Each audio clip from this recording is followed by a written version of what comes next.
Hey everybody, good morning. Welcome back to the channel. So thanks for all the new subscribers on the YouTube channel. Yes, I love my shirt. See if you guys can figure out what that actually says. So I am down in one of the sheds on our property, on the lower part of our property. Got something interesting going on, so I wanted to make a video, longer video. It'll be only here on YouTube. It's too hard to show them on Instagram and Facebook and all that stuff. I just want these little ones. And what I'm doing is probably gonna take all day, if not a few days. So hey, if you're new to the channel and you just scrolled by and found me, my name is Stacy and I am the founder of the nonprofit Desert Nature Alliance. I am out here in Gold Canyon, Arizona, and we have a small private museum that you can come and tour, and we use that as our staging area for all of the skeletons, the bones, all the things that we find, all the information, the history, and then we're able to take and do presentations and all that kind of stuff on our channel here. Most of you guys are familiar with the shorts. I make a lot of shorts because the animals, wild animals, do quick things, and so we video them as much as possible. If you're interested in just watching those videos, on our playlist, it's the DNA Animal Action, and I think there's like at least, I don't know, 300-400 videos that are just shorts of just the animals. So if you don't want to listen to me talk and you're not into this kind of stuff for the education portion of our channel, then just go on over to the shorts. Absolutely. So welcome to all of the new subscribers here on YouTube. So this morning I am out in this shed. Like I said, if you're not familiar with me, we are bumped up next to the Superstition Mountain. I'm out in a lot of desert. I live on a lot of desert property, and so we have wild animals all around. Last night on one of the roads nearby, one of the Javelina got hit and was deceased on the side of the road. So dead on road, DOR is often how we use it when we type it out. Okay, so, ew, gross, right? You're like, yuck, what channel am I on? Well, if you're not sure, you need to scroll on over. If you're not sure what a Javelina is, it's a collared peccary.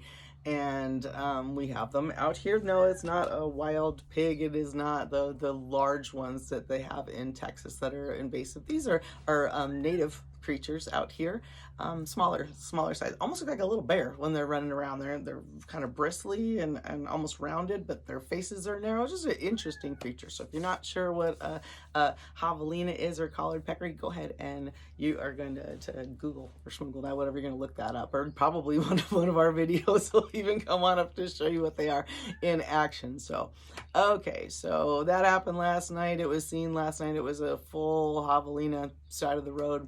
I said, okay, I really think that we should bring it onto the property so we can watch the turkey vultures, we can video, and we can see, the decomposition. As most of you know, we are very supportive of STEM education, the science, and you can't exclude the science that starts from the minute an animal dies.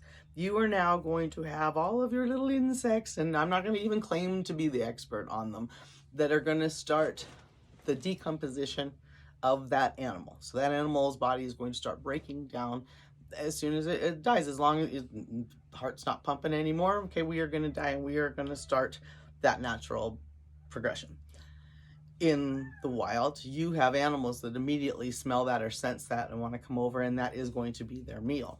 And so knowing that there was a full carcass on the road, just down the road, in my brain overnight, I was like, who's going to come eat this?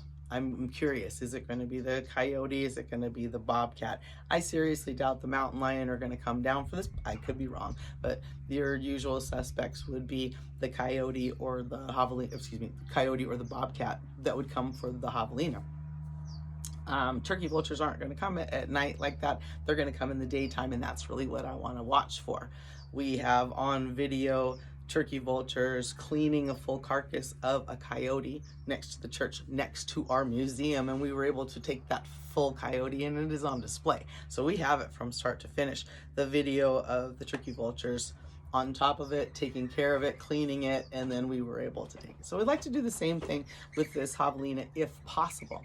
The difference being, Javelina are high on the food chain of everybody wanting to eat, where the coyote are not.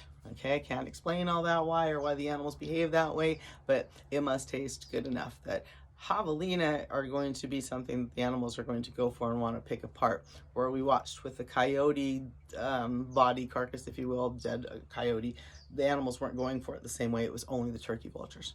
So with that type of knowledge is why I want to be down here in the shed hiding from what smells completely horrible. It is the javelina body. We've got it just down here over on the desert. And I've got some areas where I'm going to be able to put up some cameras and we can watch and see who comes and goes for it and the behaviors around it. At the same time, I was exceptionally excited. I know this seems kind of gross, but when you work in this kind of field, there's limited times when things are available. Gosh, I can't talk this morning.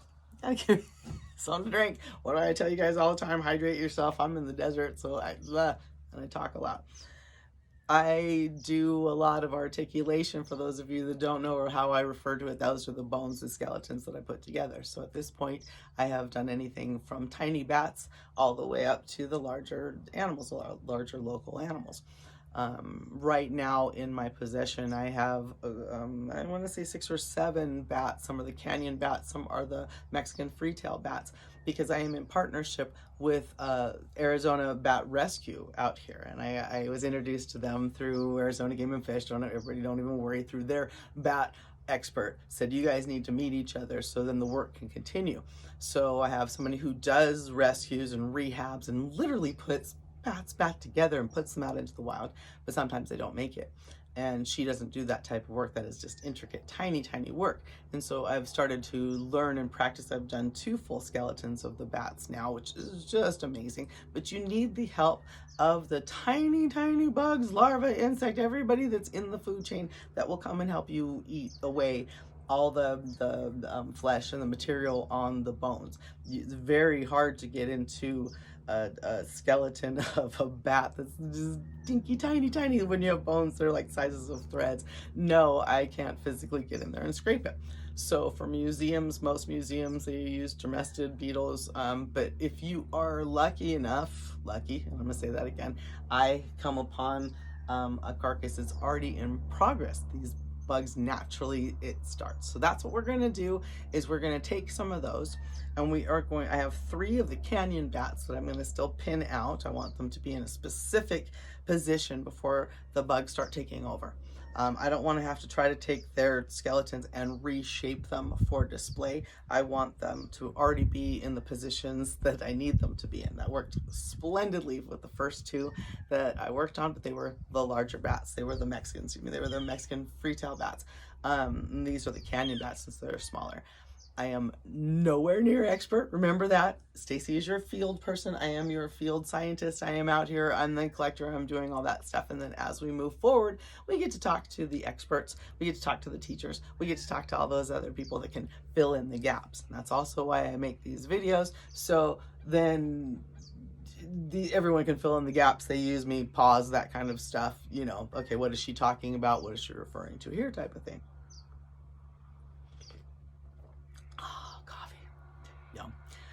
So this morning, I'm going to stop this video. So for those of you that do not want to see the actual, what we're going to be staring at, all the bugs, this is the disclaimer that the next video that I'll be putting out, so whether it'll be something you swipe over to or just on YouTube, it might be, I might carry this camera on over. So it depends on who's watching it, where, what you're doing. We're going to be taking a look at the javelina itself, be able to show you what I am actually looking at, dealing with. I wish there was smell-o-vision, because you guys should have to deal with this smell like I am.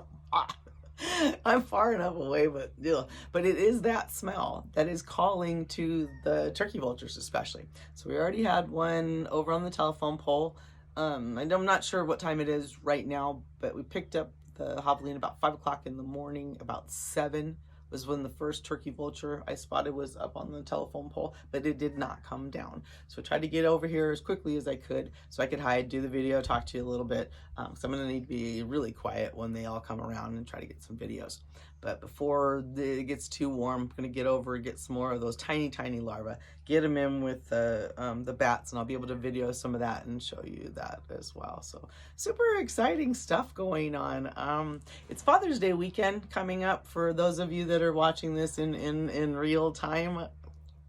make some arrangements and bring them on over to Gold Canyon. Come on out, come see the Desert Nature Alliance Museum, walk them around. I haven't had a man in there yet that hasn't told stories of what his childhood was like.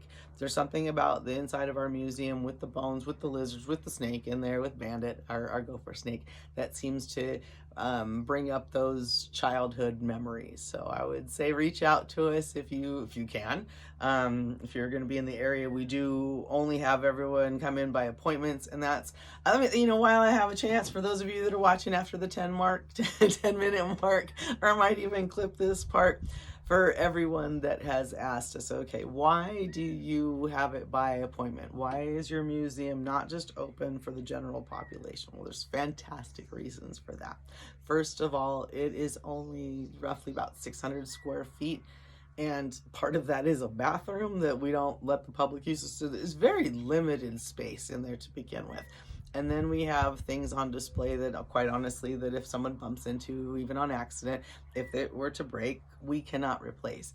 And so there's a maximum capacity for 600 square feet, plus the things that you have inside of it, plus the amount of glass and delicate things that we have. So there's real good reasons why we don't just have the door open and just let as many people come on in as possible. It also enables us to have these fantastic, and we've had plenty of them now, interactions. And I don't want to just say one-on-one, because it tends to be either like family or couples or whoever is coming in, groups of kids, that you can have a little bit more of a personal interaction and curb whatever the experience to whatever they're excited about. So when they come in, and if they're excited about the new dark room with the glowing scorpions that we have, great. If they're afraid of that and they want to go see something else, so we've got these different areas. You also have people, a lot of us out there, that emotionally really don't enjoy being around a ton of people. We either don't feel safe, don't like it. It's just, there's all those other factors that play into it. And by allowing everyone that little bit of free space, I'm sorry, I'm looking up because the turkey vulture's back and it's now circling. It's circling around us. It's doing what we want it to. It allows for different people with different needs to come into our space and enjoy it as much as we can offer them. So yes, we have no plans in the near future to try to make our space larger for that sense. I need extra rooms, absolutely, but having a specific time is absolutely needed. We also do presentations. We have other things going on, so sometimes some of the artifacts that we have inside the museum are actually taken to go do things like when we went to Grand Canyon University, and they have a big STEM event, and they had the battle bots and all that kind of stuff, and there was like 30 schools and hundreds of kids, and so not all of the work that we do happens inside of that building.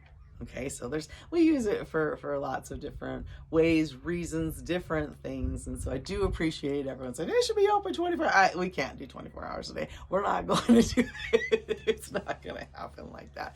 So anyways, like I said, I'm watching that turkey vulture swooping around. It must be time. As we get warmer through today, we're going to be looking at highs in the 90s, close to 100. That carcass is going to warm up and stink to high heaven. And that is going to be what is going to signal all the turkey vultures to come down. So hang out with me. There'll be more videos to come, and yeah, talk to you soon. Bye.